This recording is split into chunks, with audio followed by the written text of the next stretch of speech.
All I'm saying is the man went to bed a dictator. He woke up a defendant. That's bad, bro. Like the whole world got to see this. You had to take a helicopter ride of shame, man. That's no way to start 2026. He's like, you're telling me.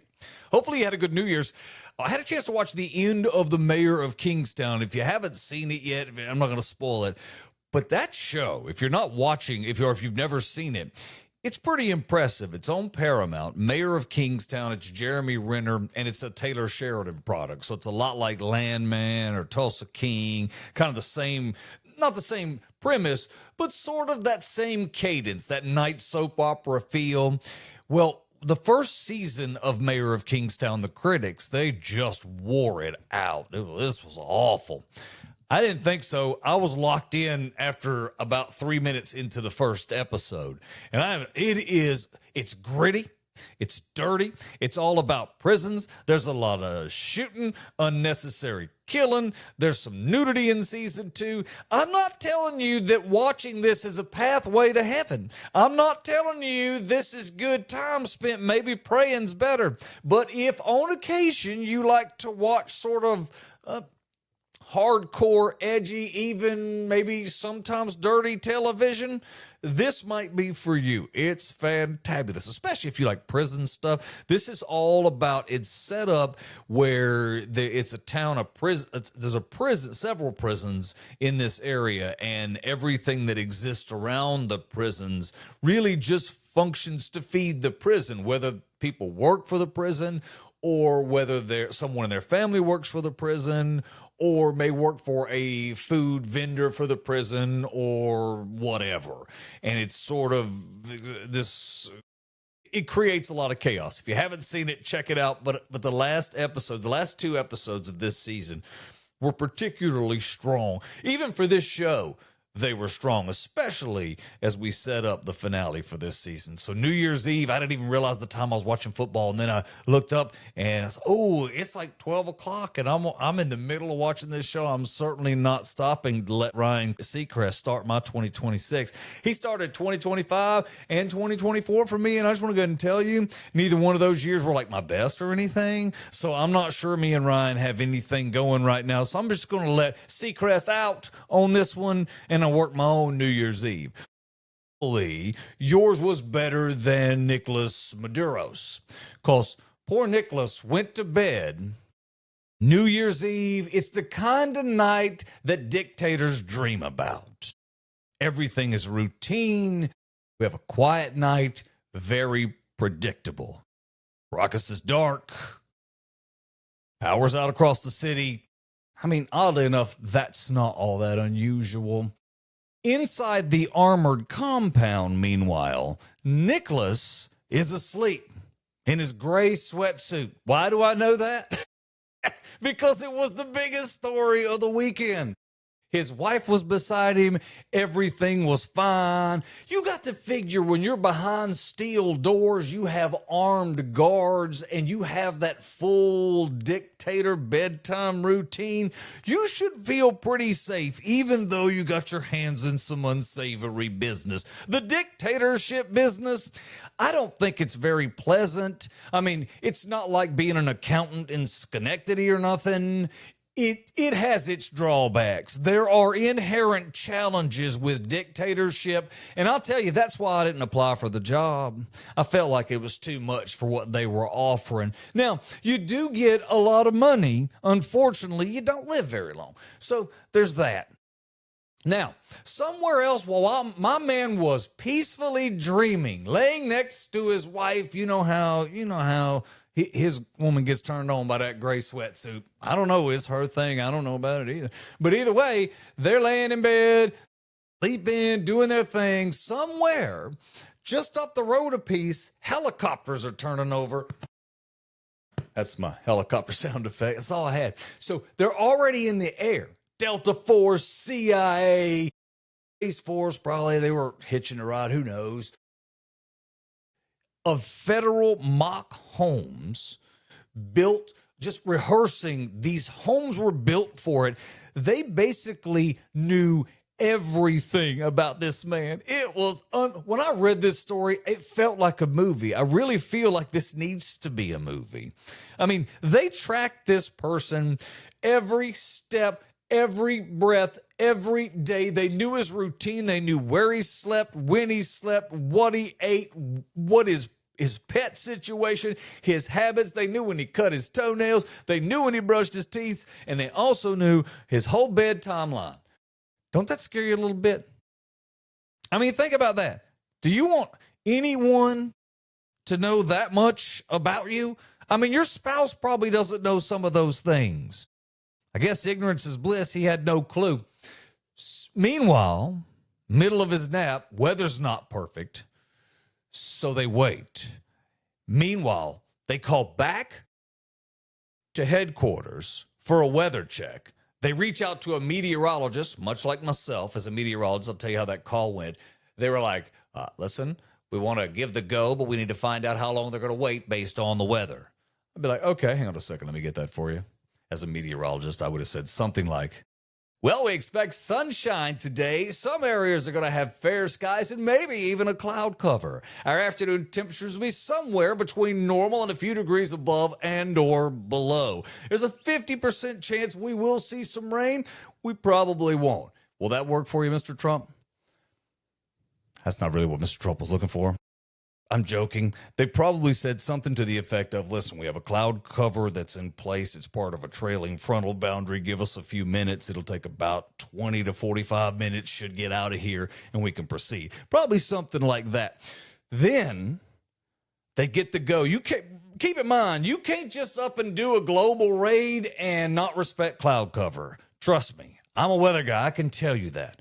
Clouds lift, go, go, go. In we go. Helicopters coming in low over the water. Now, you know, when the children in Caracas saw this, right? The helicopter goes over. They were like, dang, Santa Claus late? Bro, ain't even got no reindeer? It's a lie? Oh, that's a lie. But at least he's here. Good. Been looking for my gifts. Then city goes completely dark. Jets coming across. 150 aircraft show up, and even the kids are like, you know, I don't think Santa got nothing to do with this. Explosions going off. Now what we've got is a noise complaint, so we're going to have to deal with that.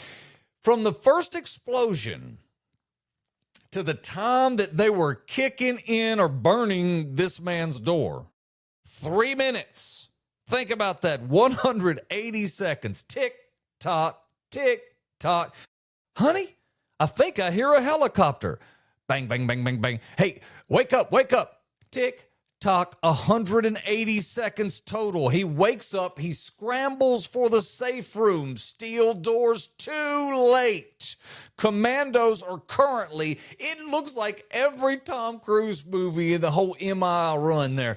You got the flames sticking out and it's burning through the door. I thought that was only on TV. It's cooking through the door. The door falls, and you know that Mr. Maduro, in his dictatorship, in his gray sweatsuit, is thinking, you know, I shouldn't have worn this gray sweatsuit, and I should have put on my good PJs. Next thing you know, him and his wife out of there like they stole something. Can you imagine the people that were involved in that? Because that's straight out of every movie of those kind of movies. I mean, that just sounded cool. And when I was reading about it, I was all in. Like, I was absorbed. I was into this picture. No dramatic flight, no monologue, just bruh, we're about to leave. They grabbed him straight to a helicopter to a U.S. Navy ship and then flown to New York. Somewhere all in the middle of all this, someone from the Justice Department read the rights, which seems sort of rude at this point, right? I mean, you took me from my house. I don't know about reading the rights and whatnot.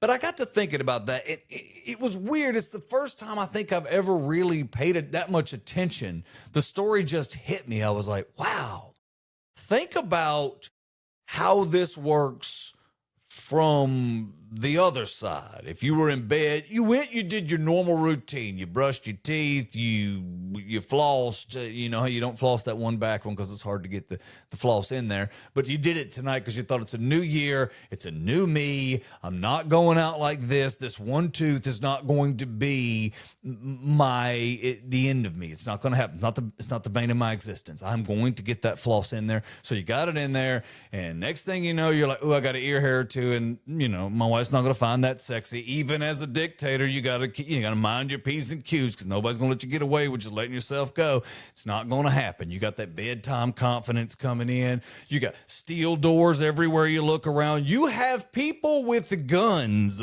surrounding you. You are in an impenetrable, like a bank safe, like you're feeling good, a cocoon of power, steel doors, panic rooms, nothing can get to you.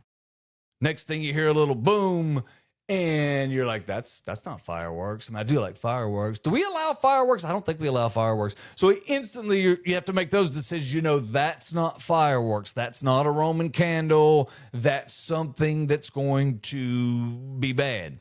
And then you're a dictator, so everyone now is hitting buttons and they're freaking out about steel doors. And you're thinking, well, steel doors cost money, but, you know, money saves lives. So you have to put all that in dictator math, and that's hard.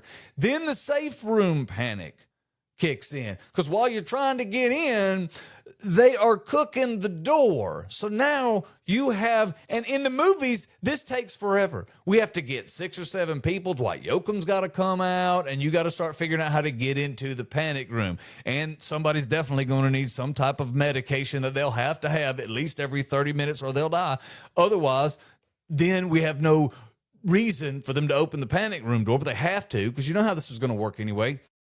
We just saved the process. We stopped all of that, saved the middle person. Dwight Yoakam got to stay at home. We're just cutting, just take them home with us. And, I mean, that's tough. I mean, you know, they were thinking it's New Year's. Yeah, I should have went to Turkey. I was thinking Turkey was, this was definitely, what about Qatar? I could have been a Qatar by this time. I mean, think about it. You made some missteps. The trafficking of drugs, listen, a man's got to make a living. I get it. But the gray sweatsuit, you need to think about that next time. And now you had to think, now you got to be thinking, this is not how dictators usually leave. This is sort of America's Uber Black. It's how we do that. Then you got, like I said, the helicopter ride of shame onto a Navy ship, which is not a bad ride. Then you had to go to New York. Depends on if you like it or not. So it's not really exile. It's not hiding. It's really more paperwork. And that's uncomfortable. So not really a regime change, more of a surprise transfer. That kind of thing. Interesting, though. The more I read about that, I know there's a lot more to come out about it, but as I just thought about the story in itself, it reads like a book, and it's definitely going to have to be turned into one. It's definitely going to need a movie script as well, which I think the movie's probably been done about 67 times, but still. Now, let's go from armored compounds to direct deposit. I always say I'm not impressed by the job. I'm impressed by what the paycheck changes, what it affords you, what freedom, what all of that. So I was looking I saw it in a couple of different places, but when I originally saw it, I saw where an American Airlines captain dropped his Boeing 737 paycheck on the internet in a humble brag. Okay, whatever. There's flex for you. He was at, I think, $458,000, and he needed... there was still a couple of months left in the year or something. That's a lot. $360 a flight hour. He's flying 737 technology, so nothing but the very latest. He says facetiously. However, it's a lot of money. That's pretty near the top of the narrow body captain pay scale. His next thing is to jump into the jumbos, which could easily move him into the 7s and to the 8s with a little more time. And he's also going to have an interesting schedule with that. Now, people are shocked about that. I work around the airline industry, and I've done a lot of training, and I train people now to fly planes. So I'm kind of in the middle of this, but when I saw this, it was amazing to me because online reaction has said things like, he makes what I make in a month in one day. It's amazing when I talk to people about it. That's a fact. You don't think about that. That's just a lot of money. And now there's a whole bunch of people screaming, I need a career change based on this article alone. So I was looking at that, and I made that same decision a couple of years ago because the business I was in as a television employee, the TV business, is in trouble. So that's not the way to fly. And I've retired already, so I was able to put some money back. So I decided I'm gonna fly some airplanes. That was fun. Here's what you're looking at. About, I would figure 150. It's a pretty good number. It's probably more like 120 to 150. I'm not telling you can't get it cheaper because you can, and that's up to you. But the point is, I would figure if I'm going to go talk to a school and work my way through a traditional flight school, I'm going to probably somewhere around 75 to 150. If I do some things right and talk to the right people and know some people, I might get that number down significantly. You might get that number down below 40 if you know the right people. But if you were just coming in off the street, just figure 120 to 150. And that's not stupid money. That's real money. So figure that. You're going to need roughly 3 up to 5 years, maybe more, depending on how you hustle, to get to the show. So to get yourself over to the regional airline jobs, you're going to take somewhere around 3 to 5 years. You get through most flight schools, you're going to land somewhere in that 250-hour bracket. You're going to need to build up another 1,250 hours. If you're going to be a CFI, that's going to take you 18 months or so, maybe a little longer. Again, it depends on your hustle, but more so it may depend on the amount of... It does depend on the amount of students that the school that you're training for can give you. So the people that are in a hurry can work that system because if they're lucky enough to have some financial support, they can take any money they make from flying and turn that into hours. So you can work that system. They can also rent planes, and a lot of schools will allow them to train other students outside of their work. So it gives them another opportunity to make money. So in that, and you can make a lot of money being a flight instructor, but you're going to have to work it. It's not going to come to you most likely. Then you get into the regionals, you're making around 95 to 100 grand. Then you're going to 108, 121, somewhere in that year and a half to 2 bracket. You're going to move up pretty fast. By the time you're at the end 2 or in the 2 bracket, 2.5, 2.5 years, you should be approaching 200 pretty quickly.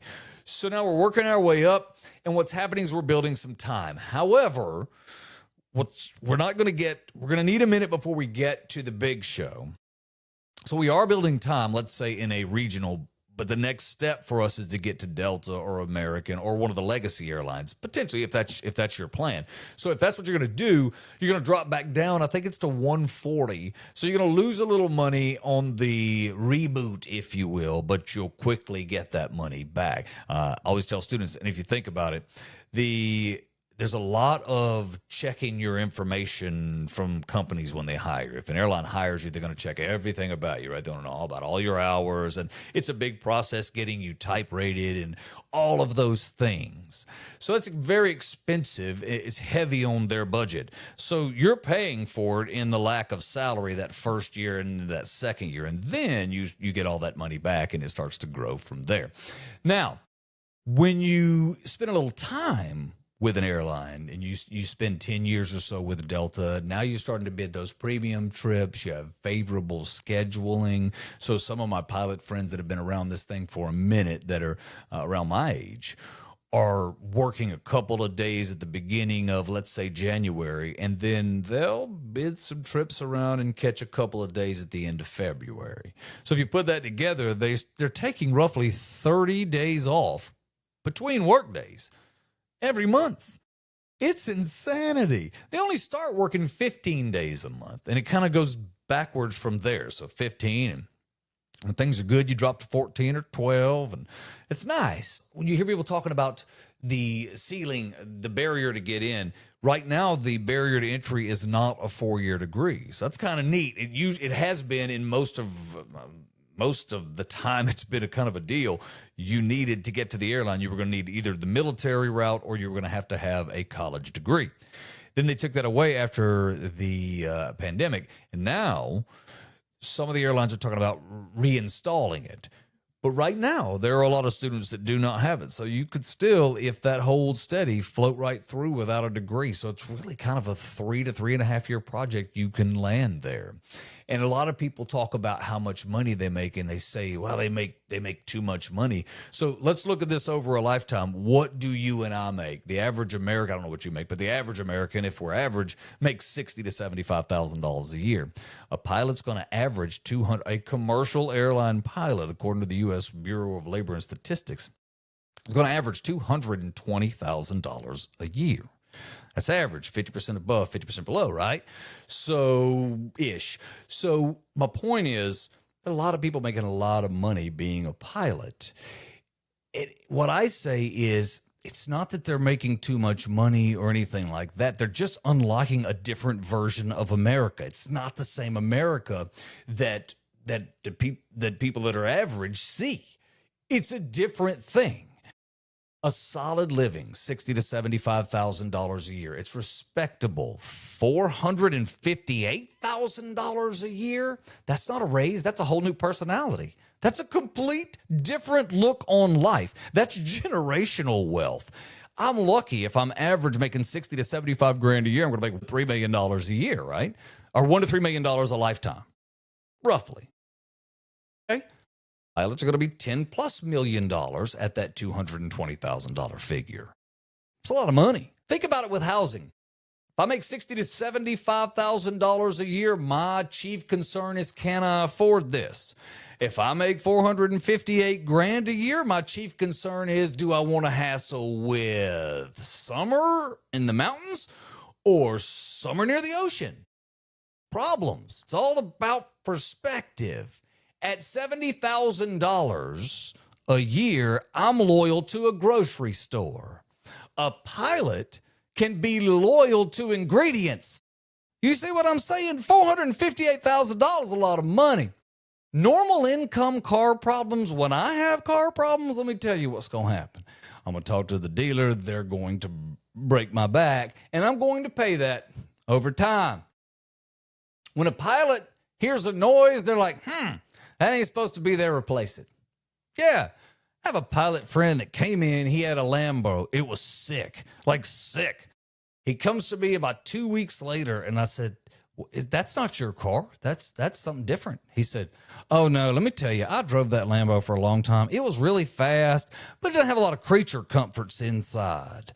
Now, this Maserati, come on, let's go take a ride in it. I was like, okay, let's do that. This Maserati's fast like the Lambo, but it has all the creature comforts. And look at all those buttons. It feels like you're in the cockpit, don't it? And I was like, yeah, it sure does. Meanwhile, I hopped in my Toyota and went on about my business. I'm barely out of a Corolla, bruh. I mean, it was sick, though. It was sick. Travel. When it comes to travel, I'm probably going to try to travel with a purpose. $60,000 to $75,000 a year. I'm trying to learn something from the experience. If you're a pilot, bro, you're just traveling out of curiosity. Zurich? Why not? I haven't been there in a long time. When you start thinking about healthcare, people make $60,000 to $75,000 a year, normal people like me, first I'll start with, let's see if that goes away. Pilots are like, scan me right now. Whatever this is, it ain't right. See nobody scanning me. I can't afford that. My insurance company like, that is not going to happen. You make 60 to 75 grand a year. It buys you weekends. You make $458,000 a year. It buys you options. Stress at 70 grand a year is permanent. At 458 grand a year, it's seasonal. Think about it. It's a different world. It's the kind of money that doesn't make you rich. It makes you decisive. You can change at the drop of a hat. It's incredible. It's been fun to watch. Since that's been posted, I work around a lot of students that are working their way to the big show, they call it, and that kind of helped motivate them, and it's really cool. And if you've been looking for a career change, that might be motivation fuel for you. It's not hard to find. Look it up. It's out there. It's a sick amount of money. So I got a chance over the weekend to watch Knives Out 5 on Netflix. That's Daniel Craig's in that, Josh Brolin, Kerry Washington, Jeremy Renner was in that. It was a fascinating story. Like like all those Knives Out movies, if you've seen them and you like that sort of whodunit thing, I don't know that I'm sold on the genre. I do like Daniel Craig. I like that part for some reason. I don't know why. The accent's awful, but I think that's what I like about it. So this one the setting wasn't great for me. It was, one time they had it on an island. That was kind of neat. It was pretty to watch. In this particular one, it was sort of creepy because they had it set in this old church. And the storyline was very well thought out and well written, like they all are. This one was long. It was really long. I think it was 2 hours and 35 minutes. I think you could have got this done in an hour and 20 minutes. There was a lot of time that you wasted for artistic sake, and sometimes you just get too artsy. I mean, we can get to the end of something. I came here for a good time, not a long time. Why are we needlessly adding an hour? If I'm putting it on a star system, I'll give it 2.5, maybe 3. I think there was an hour and 20 minutes of it they could have cut out. And frankly, it just wasn't all that compelling. There was just a lot of dead spots. But it's on Netflix, so if you're paying for it anyway, check it out. I also watched Avatar: Fire and Ash. I don't really like the movie theater experience, but I wound up there this weekend, and I learned this. Sunday morning, first movie, you're almost by yourself. Even with an Avatar: Fire and Ash, there was probably 20 people in the entire theater. And on my row, there wasn't before. So I had plenty of room. I don't love that it's somebody being right next to me. I don't know this person. They might have bed bugs or bad breath, or they're on their phone all the time. And then it's all uncomfortable for everybody because I don't want to be all lit up in the movie theater. I want to watch the movie. That's why I came. Fire and Ash. Interesting. It was what you expect out of those James Cameron movies. Visual, amazing. The acting was, pretty good. The scripting was very good. The swimming was incredible. The scenes were unbelievable. It was long. Again, I'm hung on this long theme. Knives Out was 235. Pretty sure that Avatar is 335. I'm telling you, by hour 2 and 2 hours and 10 minutes, you're starting to look at your watch going, I mean, at some point, I get it. We put a lot of superfluous stuff in there. We've done it on all of them. It's not like it's new. But I think you might have went too far in this one. The plot's not strong enough to cover the length that you added to it, length of time, I don't think.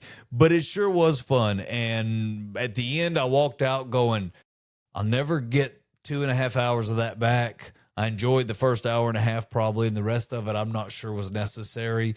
But I think when you spend that kind of money making a movie, you kind of got to tip your own hat, much like Tom Cruise does now.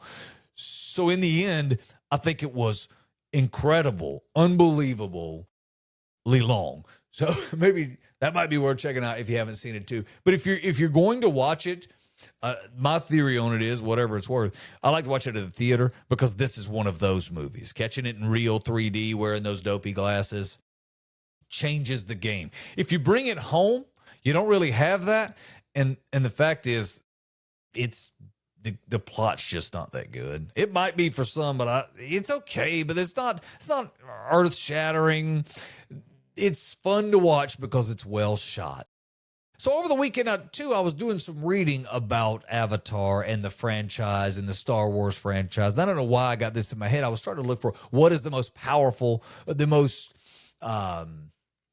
valuable piece of media ever created. I just wanted to know. So I stuck. I'm talking electronic media. So I just keep looking. Do you realize the answer? I'll tell you in tomorrow's podcast. Come back. My name is Bud. Thanks for checking it out. I'm online at Bud Ford Comedy, and we're on Spotify. We're also on Apple Podcasts.